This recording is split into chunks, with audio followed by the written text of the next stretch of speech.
जटाटवी गलज्जल प्रवाह भावितस्थले गले बलंब्य लंबितांबुजंग तुममान दमंड मंड मंड मंडिनाथ मंड मनमय चकार कंड तांडवं तनोतु न शिव शिवं जटाकटाह संभ्रमं प्रलिम्ब लिम्ब निर्जरि विलोल वीचि वल्लरि विराजमान ऊर्ध्व दगद दगद दगद जल्ललाट मट्ट पावन किशोर चंद्रशेखर प्रति प्रतीक्षणं मम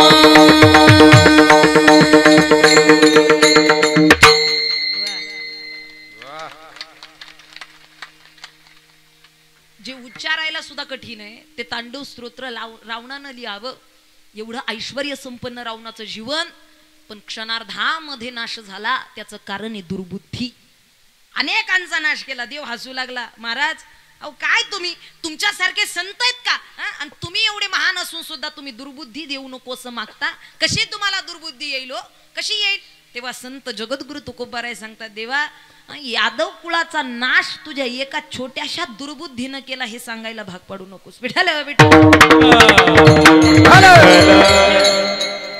भगवंताच्या दुर्बुद्धीमुळे यादव कुळाचा नाश अरे सांगायला भाग पाडू नकोस देवा मी मागितलंय तेवढं ते दुर्बुद्धी ते म्हणा कदा न उपजो नारायणा मग काय कर रे असं कर आमच्या अंतःकरणामध्ये दुर्बुद्धी देऊ नको मग दुर्बुद्धी देऊ नको म्हटल्यानंतर काय कर आमच्या अंतःकरणामध्ये तुझे चरण स्थिर राहावेत असं काहीतरी कर अभंगाच्या दुसऱ्या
स्वर कळतोय ज्यांना ताल कळतोय ज्यांना स्वरही कळेना तालही कळेना तो उग्या अशिबाद राहते नेमकं चाललंय काय काही लोकांना कीर्तनातला कुठला स्वर कळत नाही तुम्ही किती चांगल्या रागात गाते रागातच पाहते असेच बघते त्या आपलं हे पा ज्यांना स्वर कळाला त्यांना स्वर्ग कळाला काय ताकद आहे स्वर हा ईश्वराकडे नेण्याचा फार गोड मार्ग आहे आणि खरंच आनंद प्राप्त होतो पण कळील त्याच्यासाठी काही लोकांना कीर्तनातला कुठला स्वर कळत नाही ते हसत नाही बोलत नाही टाळी नाही गुणगुण नाही प्रतिसाद नाही प्रतिक्रिया नाही काही नाही काही फरकच पडत नाही पण एक स्वर मात्र नक्की कळतो कुठलाच स्वर नको कळू द्यात पण एक स्वर नक्की कळतो ज्ञानेश्वर माऊली ज्ञानराज राहिले टाळ्या वाजवा पहिल्या ठेक्याला टाळी पकडायला लागल्या निम्म्यांना तर एवढा आनंद झाला म्हणजे कीर्तन बरोबर टायमिंग झाला महाराज टायमिंगच्या पुढे जात नाही वाटत घरी जायला काय उपयोग आहे लक्ष देऊ नाही का देवा आता माझं ऐसे करी आता असं कर काय कर तुझे पाय चित्ती धरी का तुझे पायच का कारण समचरण दृष्टी विटेवरी साजिरीन तेथे माझे हरिवृत्ती राहो बाबा तुम्ही जगाचे हजारो लोकांचे पाय पकडा उद्धार नाही करू शकत पण भगवंताच्या चरणांवरती जर मिठी घातली ना जीवाचं कल्याण झाल्याशिवाय राहणार नाही एवढी ताकद आहे फक्त विश्वास असला पाहिजे बरं का सध्याच्या काळात तो विश्वासाची कमतरता झाली श्रद्धेची कमतरता झाली निष्ठेची कमतरता झाली आणि म्हणून कदाचित खऱ्या अर्थानं दिवस बदलतो तसा देव बदलतोय अहो गणपती बाप्पाची करतो ना गणपती बाप्पाची पूजा कर पण अशी पूजा कर एकदा गणपती बाप्पाच्या चरणांवरती नतमस्तक झाला ना मग बाकी जगाकडे हात पसरण्याची जगाकडे काही मागण्याची गरज नाही पडली पाहिजे एवढा श्रद्धा आणि एवढा विश्वास पाहिजे खरी अर्थानं त्या भक्तीमध्ये वेड लागावं असा परमार्थ आणि अशी भक्ती जीवनात व्हावी. संत मीराबाई कृष्ण दिवानी होत्या. कृष्ण दिवान एक राधा एक मीरा दोनों ने शाम को चाहा अंतर क्या दोनों की चाह में बोलो अंतर क्या दोनों की चाह में बोलो. एक प्रेम दीवानी एक दर्श दीवानी एक प्रेम दीवानी एक दर्श दीवानी एक प्रेम दीवानी एक दर्श दीवानी एक प्रेम दीवानी एक दर्श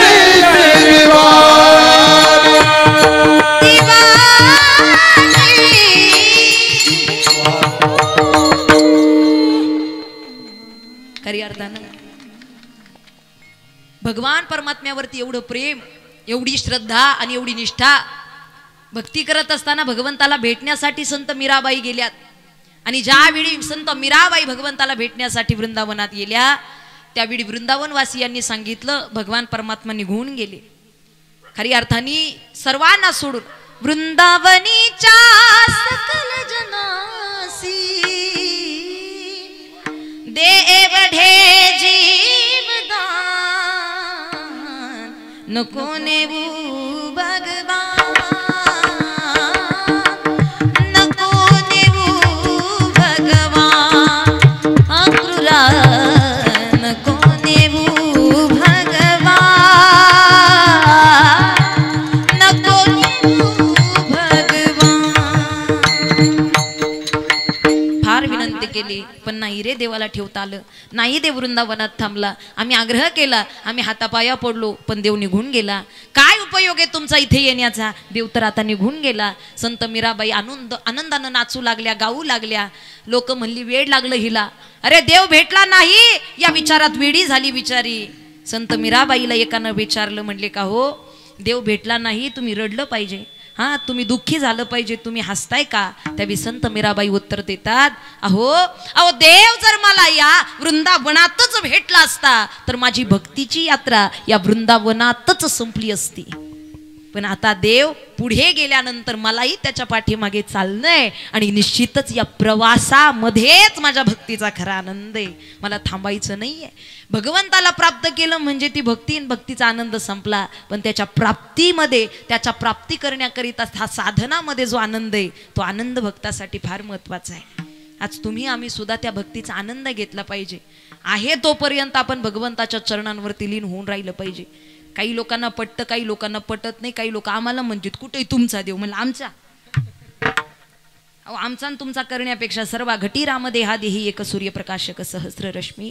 त्यामुळे खऱ्या अर्थानं आपल्याला आपला धर्म आपली संस्कृती टिकवायची आहे. म्हणून सध्याच्या काळामध्ये भगवत चिंतनाच्या माध्यमातून कीर्तन प्रवचनाच्या माध्यमातून कथेच्या माध्यमातून सत्संगच्या माध्यमातून व्याख्यानाच्या माध्यमातून एकमेकांपर्यंत खऱ्या अर्थानं भगवत भक्तीचे संत विचारांचे धडे आपल्याला पोहोचवायचेत. जेणेकरून निश्चितच पुढील येणाऱ्या काळामध्ये भगवत चिंतन आणि या चिंतनाचा अभ्यास करून आपल्या जीवनामध्ये आपण आपला उद्धार करू शकतो. फक्त बाह्य रंगाने दाखवण्याकरिता नको बर का. कारण बऱ्याच ठिकाणी काकड्याला निघाली तरी शेजारच्या चिकडी वाजून जाते त्याला कळावून निघालोय म्हणून. जगासाठी काय सांगावं. आपण केलेली भक्तीने आपण केलेली सेवा आपल्या भगवंतापर्यंत पोहोचावी. आणि भगवान परमात्म्याला आणि भगवान गणपती बाप्पा तर खऱ्या अर्थानं बुद्धीची दैवत आहे. त्यांच्या सान्निध्यात गेल्यानंतर निश्चितच तो आपल्याला बुद्धी देऊन निश्चित आपल्याला चातुर्य देऊन त्याचा परमार्थ तो स्वतः करून घेईल. गणपती बाप्पाचं विशेष हेच आहे चातुर्य. कशा पद्धतीने कोणाकडून काय करून घ्यायचं हे भगवंताला चांगलं कळतं. ज्यावेळी रावणानं भगवान शंकरांना आत्मलिंग मागितलं बाबा त्यावेळी भोळे दैवते भगवान शंकर आणि भगवान शंकरांनी तथास्तु म्हणून देऊन टाकलं आत्मलिंग. आणि रावण तो रावणच राक्षस असतो. आत्मलिंग घेतलं आणि लंकेमध्ये जाऊ लागला. पण देवानं एक अट घातली होती, लंकेत जाईपर्यंत हे कुठे खाली टेकवायचं नाही. आणि जर हे आत्मलिंग तू खाली जमिनीवरती ठेवलं तर मी त्याच ठिकाणी स्थित होईल, तुझ्या सोबत येणार नाही. झालं. रावण त्या ठिकाणी अरण्यामधून चालत होता आणि नैसर्गिक क्रिया रावणाला लघवी लागली. आणि लागल्याबरोबर त्यानं इकडं तिकडं पाहायला सुरुवात केली, कुणी दिसेना. पण सगळ्या दैवतांनी गणपती बाप्पावरती जबाबदारी सोपवलेली की रावणाकडून आत्मलिंग कसं घ्यायचं ते तुमचं तुम्ही पा. तुमच्या पप्पांनीच गडबड केली, तुमच्या पप्पांनी त्या ठिकाणी तथास्तु म्हटले म्हणूनच एवढं सगळं घडले. आता काय निस्तरायचं तुम्ही ते बघा, तुम्ही बुद्धीची दैवत आहे. गणपती बाप्पानं विचार केला काहीतरी करावं लागेल. गुराख्याचं रूप धारण केलं, 100-150 गायी पाठीमागे, आणि गायी गुराखी घेऊन त्या ठिकाणी चालला होता अरण्यातून.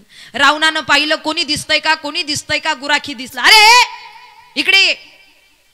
गणपती बाप्पा तो गुराख्याचं रूप धारण करून पळत पळत आले. काय झालं? काही नाही, हे आत्मलिंग हे हातामध्ये ठेव, मी आलोच. पण जोपर्यंत मी येत नाही तोपर्यंत इथून हालायचं नाही आणि हे खाली जमिनीवरती ठेवायचं नाही. मी आलो, हो लवकर या, माझ्या गायी पुढे चाललेल्या आहेत, आलो. आणि रावण गेला निघून. पण म्हणतात ना देवाची करणी नारळात पाणी. लघवी काही केल्या आटपेना, लघवी आटपेना. इकडे मात्र गुराखी ओरडू लागला, अहो उरका, माझ्या गायी पुढे जाऊ लागलेल्या आहेत, चला पटकन.